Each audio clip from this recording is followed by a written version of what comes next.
I'm an animal when it comes to fishing. It's literally what I think about all the time. I do it all the time.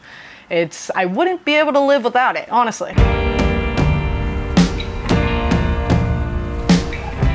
Every time you're on the water, you never know what's gonna happen. It could be the trip that you remember for a lifetime, or it could be the trip you get skunked. You never know. And that just unknown, I love it. I live for it. Don't you hear the water rolling down the mountain, rolling down the mountain and running under the sea? So my name is Alexander Spring. I live in Tampa Bay. I'm a small business owner. I have my own digital marketing company. I do a bunch of digital marketing for smaller brands and smaller companies in the area. And I work, I fish. That's it. That's where my money goes to, where my time goes to.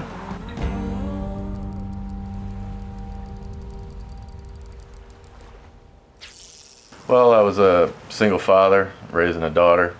Didn't know much about Barbies or how to be a mom, so I just took her out and did the things that I always did as a kid.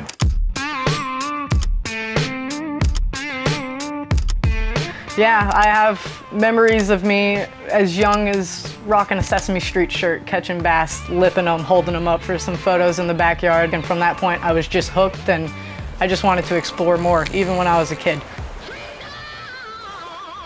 From that point on, we ended up upgrading to a boat and I was able to do the offshore stuff and it blew my mind. The fish were pretty, they were edible, and they were huge. All of that just made my love for fishing even bigger. I didn't even think it was possible. The number one rule, you never leave fish to find fish. It drove me nuts. I'm like, Dad, we can't leave this. He's like, when we get home, check out spearfishing. He used to do it when he was younger. Alex is the best at spearfishing. She can hold her breath longer. She can dive deeper. She shoots more fish than me. Hand up, I'll admit that. So spearfishing is a really cool and native way to pretty much hunt fish. It's extremely selective. I do it by free diving, so I ultimately hold my breath and that's all I have. I have one breath of air and I can end up diving down. And you can pretty much just stalk these fish. You can see them up close and personal, and you have a gun with a shaft and a line, and you literally just hunt the fish. Oh, I want hogfish for dinner. I want grouper for dinner. I can go down, selectively choose it, and shoot it, bring it to the boat. It's completely changed the game. When did I pass my dad in my fishing ability? Honestly, he's a phenomenal fisherman, do not get me wrong, but meeting CJ has brought an entire other level to fishing than what we've had. No, I met her at the FAU Spearfishing Club when I was a freshman. I think she could have found another guy who likes to fish. There seems to be a lot of me around, you know, guys with beard and like to fish. But I think the thing that stood out to her is experience.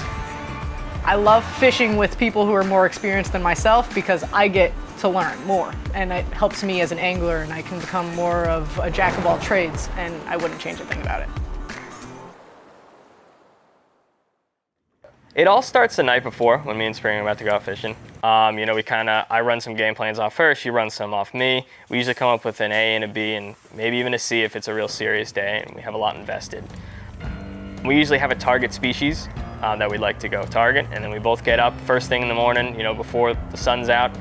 Boat's ready, the rod's already ready to go, rigged up from the night before, and we hop on and we shoot out. It's real simple.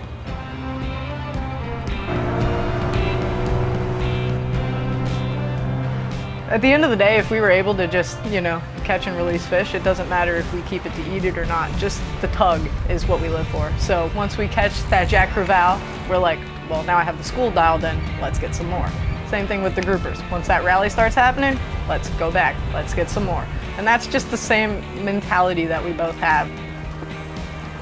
What she taught me about fishing is that, you can use the skills that I taught her and take it anywhere on the planet. There's definitely more women in the sport today than there used to be. Some might be there for the likes and follows and, the fame and fortune.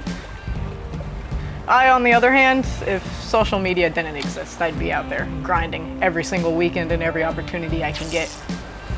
And at the end of the day, that's pretty much me. I'm gonna be out there, I'm gonna be fishing.